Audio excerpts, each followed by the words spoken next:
علماء نے کہا کہ نبی عیاش ہے، اس کو مار دیا جائے، اس کو ختم کر دیا جائے، اس کو دنیا سے مٹا دیا جائے۔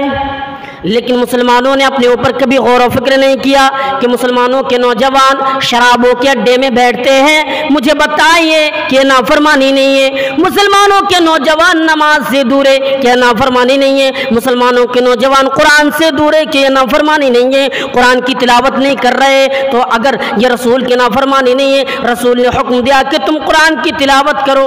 آج مسلمان کے نوجوان جتنے بھی نوجوان ہیں وہ بھاگ رہے ہیں۔ اللہ کے رسول نے حکم دیا، اے نوجوانوں، جب عمر 10 سال ہو جائے تو تم نماز پڑھو۔ لیکن آج نوجوان نماز نہیں پڑھ رہے، آج مسلمان نماز نہیں پڑھ رہے ہیں، تو اس کے بارے میں کیا کیا جائے؟ اس کو دنیا میں رکھنا کیا کیا جائے؟ اس کو رکھیا قتل کر دیا جائے؟ یہ بھی تو نافرمانی میں اتر آئے ہے۔ اس نے بھی تو نافرمانی کی، اس نے بھی تو نبی کی بتائے باتوں پر عمل نہیں کر رہا ہے۔ اللہ کے رسول نے کہا تم شراب مت پیو۔ مسلمان شراب پی رہے ہیں یا نہیں؟ حقیقت بتائیے، مسلمان بھی شراب پی رہے ہیں۔ اللہ کے رسول نے منع کیا ہے، روکا ہے کہ تم شراب مت پیو، اب مسلمان بھی پی رہے ہیں۔ یہ بھی تو خلاف ورزی ہے، یہ بھی تو نبی کی بتائی باتوں پر عمل نہیں کر رہا ہے، یہ بھی تو الٹے ہیں، اس کو بھی تو قتل کر دیا جائے، اس مسلمان کو بھی تو دنیا سے مار دیا جائے۔ اب ایسی باتیں کہی جائے تو مسلمان بھی کہیں گے یہ کیسی باتیں کر رہے ہیں۔ میں حقیقت بیان کر رہا ہوں کہ مسلمانوں کے اندر بھی یہ خرابیاں ہیں کہ لیکن مسلمان اپنے اوپر یہ کبھی غور و فکر نہیں کرتے ہیں، یہ کوشش نہیں کرتے ہیں کہ ہم لوگ کس راستے پر کھڑے ہیں۔ اور آج جو ظالم حکمراں مسلط ہے تو کیوں ہے؟ آج جو ظالم حکمراں مسلط ہے تو کیوں ہے؟ تو آئیے اس بات پر غور و فکر کیجئے کہ نبی کی نافرمانی کرنے والوں کا سزا کیا ہے۔ آئیے اس حدیث کو علامہ البانی رحمۃ اللہ علیہ نے صحیح قرار دیا ہے کہ نبی اکرم صلی اللہ علیہ وسلم کا زمانہ ہے، نبی کے زمانے میں ایک اندھا صحابی رہتے تھے، نابینا صحابی رہتے تھے، جو دونوں آنکھوں سے معذور اور نابینا تھے۔ یعنی وہ نابینا صحابی رسول جو قرآن کی باتوں پر عمل نہیں کرتے تھے، یعنی وہ قرآن کی باتوں پر صحابی رسول عمل کیا کرتے تھے، لیکن وہ صحابی رسول تھے جو پکے سچے رسول تھے، جو دین پر عمل کرتے تھے۔ لیکن ان کے دو بیٹے تھے، دونوں بیٹے خوبصورت و حسین و جمیل تھے۔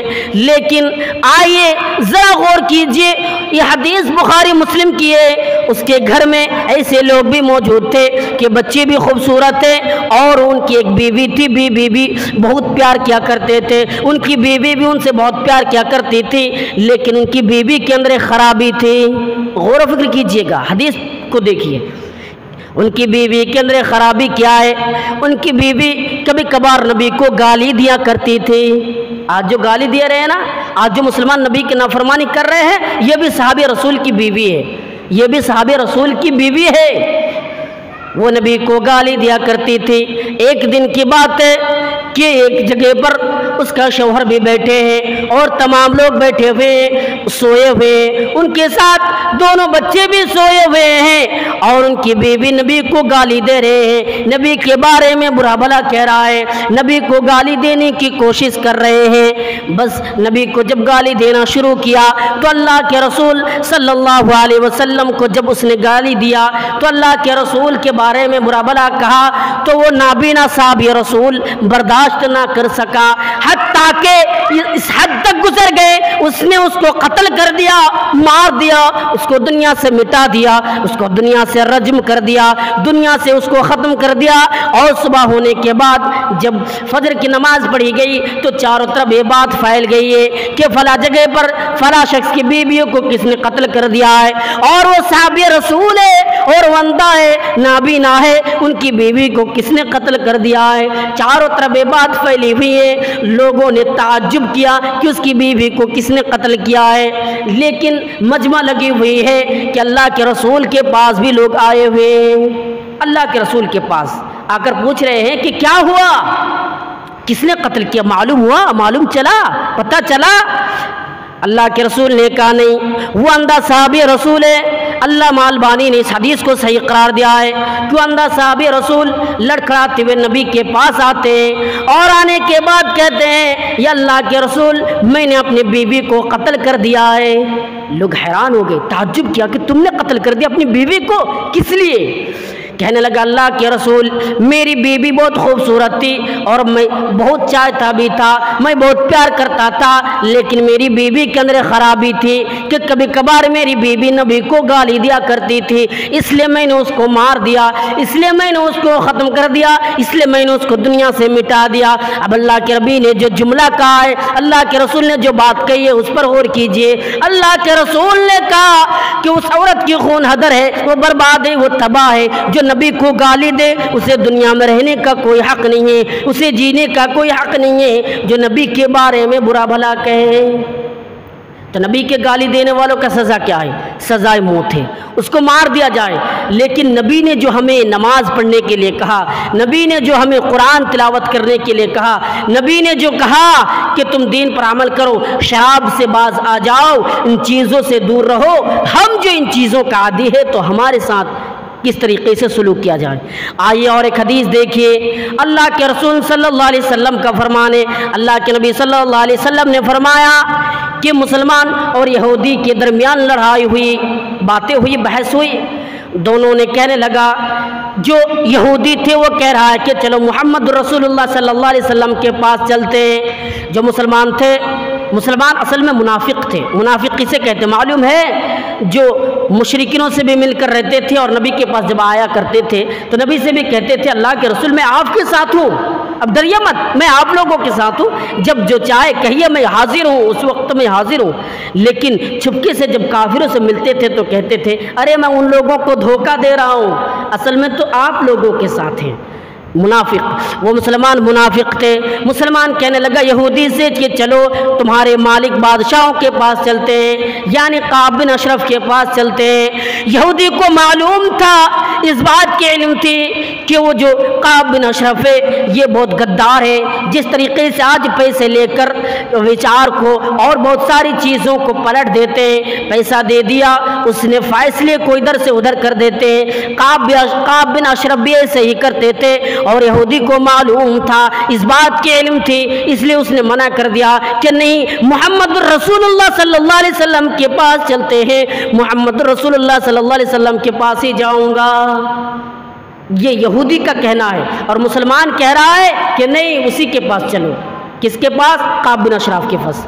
لیکن یہ مسلمان تھے جو منافق تھے، مجبوراً اسے کہنا پڑا ٹھیک ہے تم چلو۔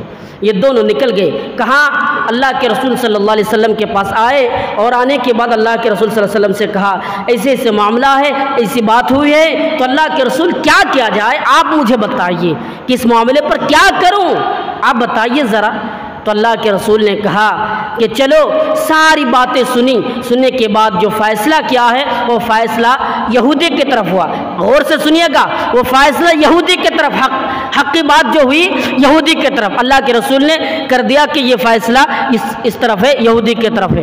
مسلمان ناراض ہوئے لیکن کچھ بول نہیں پائے کہ اللہ کے رسول ہے، باہر نکل آئے، گھر سے باہر نکل آئے اور آنے کے بعد وہ چیخ پڑے کہنے لگا کہ ارے محمد بھی تو انسان ہے، ان سے بھی تو غلطیاں ہو سکتی ہے، ایک کام کرو چھوڑو ان سب باتوں کو، اور اسی راستے میں عمر کا بھی گھر ہے، اس سے بھی اس بات کا فیصلہ کرواتے ہیں، چلو عمر سے ملتے ہیں اور ان سے فیصلہ کرواتے ہیں۔ آئیے اب اس حدیث کا منظر اب دیکھیے، ہم نے بہت ساری باتیں سن لی، ہم نے قرآن و حدیث کی باتیں بھی سن لی، لیکن جو آپ اصل باتیں، جو قیمتی باتیں، اب ان پر غور کیجئے کہ وہ یہودی اور مسلمان دونوں اس شخص کے پاس، یعنی اس کے پاس پہنچے، عمر فاروق کے پاس۔ حضرت عمر رضی اللہ تعالیٰ عنہ نے کہا کہ آؤ بیٹھیے، استقبال کیا کہ آئیے آپ کے لیے تو جگہ ہے، آئیے بیٹھیے، بیٹھنے کے لیے بھی جگہ ہے، کیا بات ہے مجھے بتائیے۔